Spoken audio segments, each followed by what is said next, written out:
일본의 한 가정에서 소녀가 집을 박차고 뛰쳐나옵니다.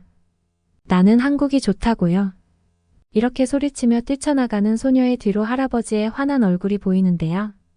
과연 이 가족에게는 어떤 일이 있었던 걸까요? 안녕하세요. 저는 일본인이고 20세의 여자입니다. 저는 할아버지와 단 둘이서 살고 있어요. 어릴 적에 엄마와 아빠가 저를 할아버지에게 맡기고 돈을 벌러 갔다고 들었는데 그 뒤로 한 번도 부모님을 뵌 적이 없습니다. 아마 저는 부모님께 버려졌나 보다 하고 커왔습니다.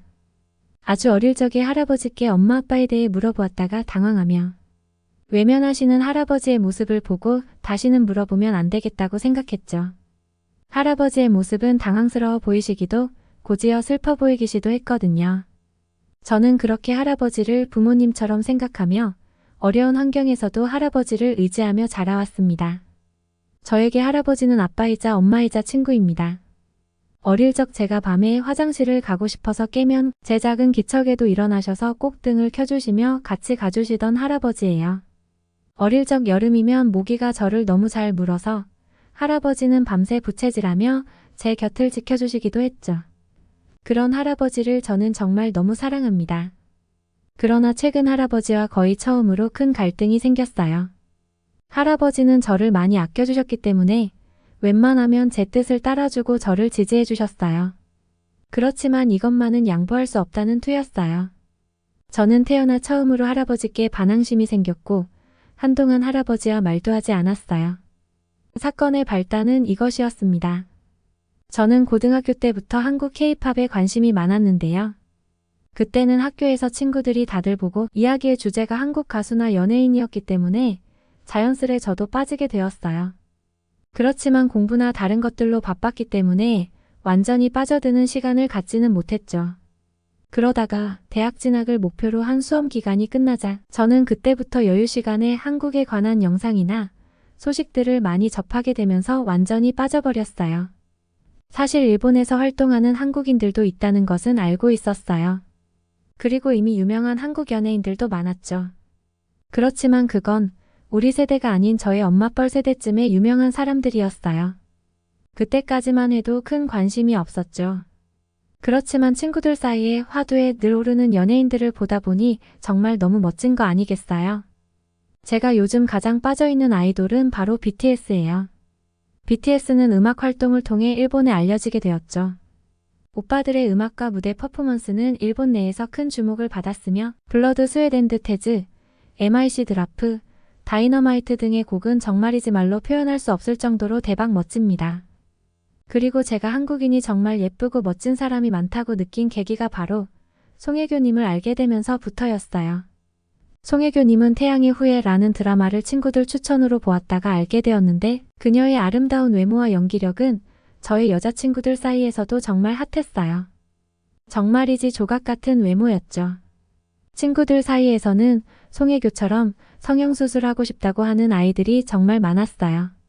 일본인이 한국인을 닮기 위해 성형수술을 한다. 재미있지 않나요? 그렇지만 우리는 비슷하게 생긴 아시아인임을 자랑스러워하며 조금만 하면 송혜교처럼 될 수 있지 않을까 희망을 가졌답니다. 물론 그녀가 성형미인이 아닌 자연미인이라는 것을 알게 되고 정말 좌절했지만요. 어쩜 그런 얼굴로 태어날 수 있죠? 그리고 조금 더 저를 한류로 빠뜨린 한국 연예인들에 대해 극찬을 나열해도 될까요? 이민호 오빠는 꽃보다 남자와 신의 등의 드라마로 일본에서 많은 팬을 확보했는데요. 저도 뒤늦게 그 드라마를 구해서 보게 되면서 정말 오빠의 연기력과 카리스마에 홀딱 빠져버렸죠. 일본 남자들은 체구가 왜소하거나 키가 작은 사람들이 많은데 이민호 오빠는 정말 키도 크고 몸이 좋았어요. 아담한 일본 여자들이 쏙 안기고 싶어 할 만한 매력이 있죠. 이민호뿐만 아니라 어떻게 한국 남자들은 이렇게 다 멋지고 모델 같은지 놀래서 찾아봤는데요. 실제로 한중일 중에 한국인의 평균 키가 가장 크더라고요. 그리고 슬프게도 일본 남자들의 키는 한국 남자들의 키보다 평균 10cm 가까이 작더군요. 왜 이제야 제가 아담한 일본 남자들만 보다가 한국 남자들을 보며 의지하고 싶은 매력을 느꼈는지 알겠더군요. 그 외에도 아이유, 박보영 같이 매력적인 한국 연예인들은 정말 셀 수 없이 많더군요. 유튜브에서 한국, 코리아라고 검색하거나 BTS로 검색해서 영상들을 보다 보면 관련 영상에 한국 컨텐츠들이 정말 많이 나오는데 헤어나올 수 없는 개미지옥이에요. 일본의 컨텐츠들은 사실 좀 루즈하고 너무 1차원적인 재미만 추구하거든요. 그런데 한국의 컨텐츠는 항상 새롭고 신선한 것이 계속해서 나오고 퀄리티도 좋더라고요. 저는 이렇게 한국 문화에 빠져서 매일 한국 유튜브를 보고 넷플릭스에서도 한국 드라마를 찾아서 보고 하는 나날이 지속되었어요. 혹시 저처럼 이런 생활을 해보신 적이 있나요? 외국어도 계속해서 온종일 그것만 듣고 있다 보면 어느 날 갑자기 말이 제대로 들리기 시작한다고요. 저는 간단한 한국어를 할 수 있게 되었어요. 영상에서 가장 자주 듣는 안녕하세요, 대박, 누구세요? 등은 그냥 자연스럽게 할 수 있었어요. 친구들은 추임새처럼 대박, 헐, 안녕하세요 등을 일상에서 자주 사용하기도 하고 메시지를 보낼 때 키읔키읔 같은 글자를 보내기도 해요. 그러면 우리 세대의 친구들 사이에서는 한글 문자가 나열되어도 무슨 뜻인지 다 알아보죠. 오히려 못 알아들으면 유행에 뒤처진 아이 취급을 받곤 했어요. 그래서 한국어를 공부해오는 친구들까지 있죠. 저는 친구들에게 한국 드라마와 유튜브를 많이 봤더니 한국어를 어느 정도 할 줄 알아 라고 이야기하고는 몹시 부러움을 받았어요. 친구들 사이에서 제 어깨가 으쓱 올라갔죠. 이제 우리 사이에서는 한국인처럼 하는 화장법, 한국인처럼 옷 입는 법까지 유행하고 있어요.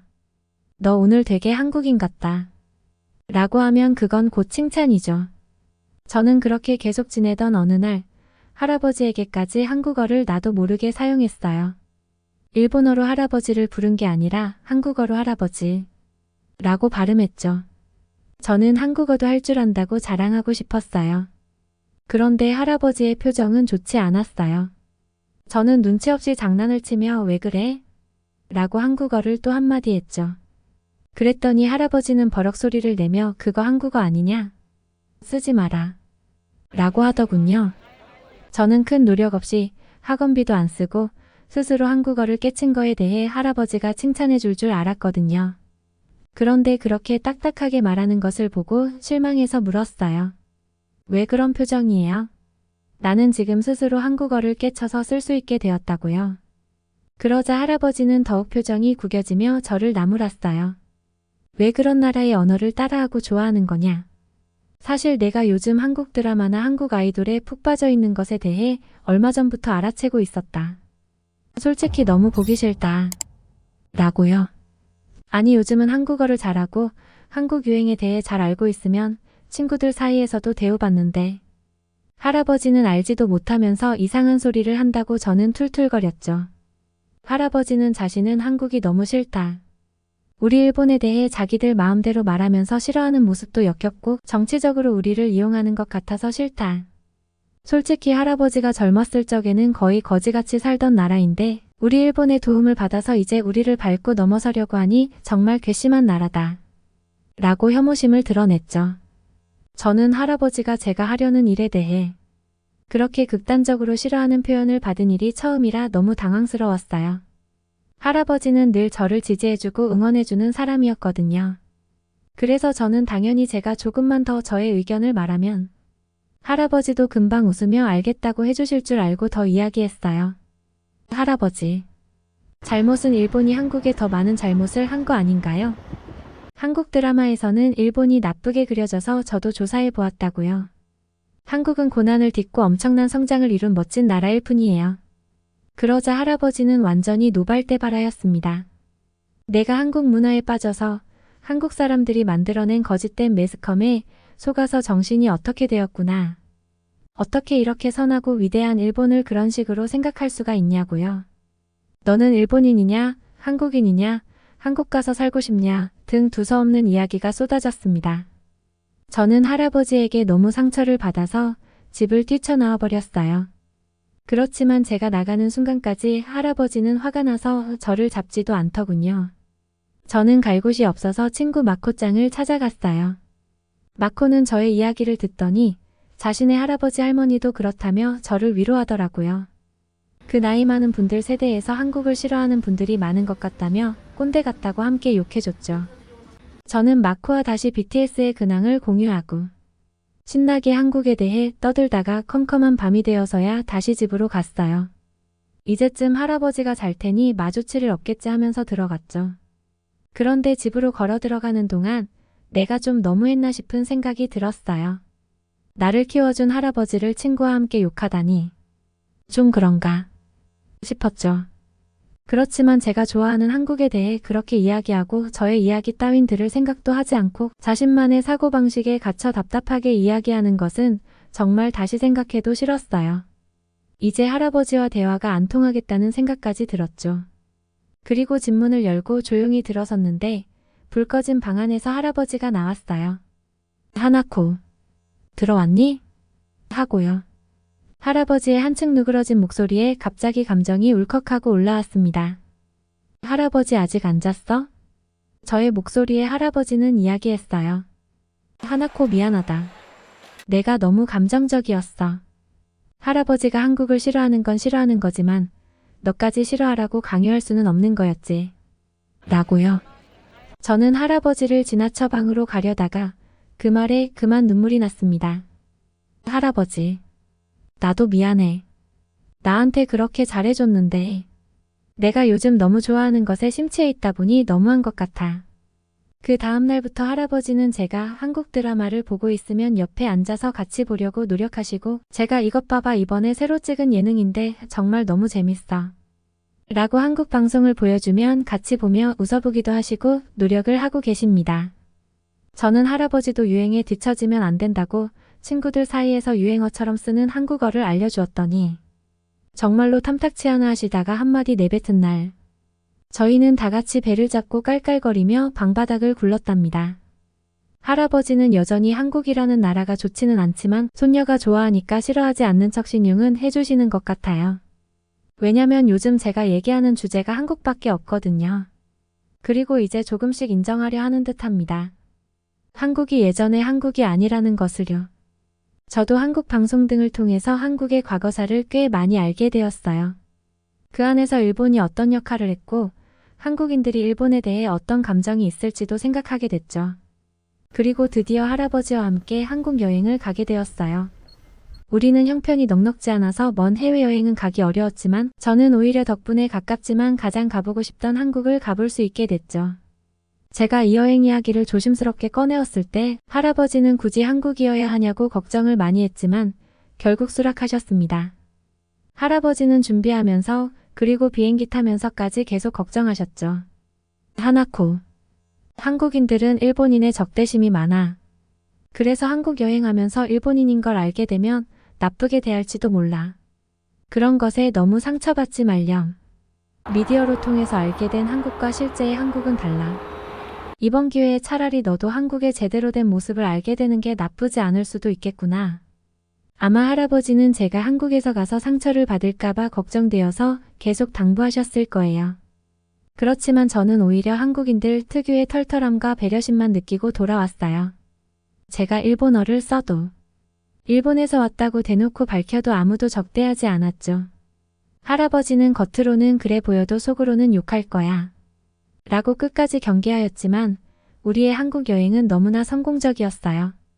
오히려 할아버지와 손녀가 함께 여행을 왔다며 응원해주고 칭찬해주고 서비스까지 주는 집들이 많았다니까요. 이제 할아버지를 완전히 설득할 준비가 다 된 것 같아요. 저는 한국 사랑을 멈추지 않을 거거든요. 저는 BTS와 이민호를 보러 한국을 또 갈 거예요. 한국에서 겪었던 모든 게 한국의 미디어를 보며 상상했던 것 이상이었거든요. 오늘 사연 어떠셨나요? 일본인 소녀가 이렇게 한국을 좋아한다고 밝힌 이야기가 너무나 반갑네요. 지금까지 나라 안팎 이야기를 수집하는 나이먹고였습니다. 구독과 응원 부탁드려요.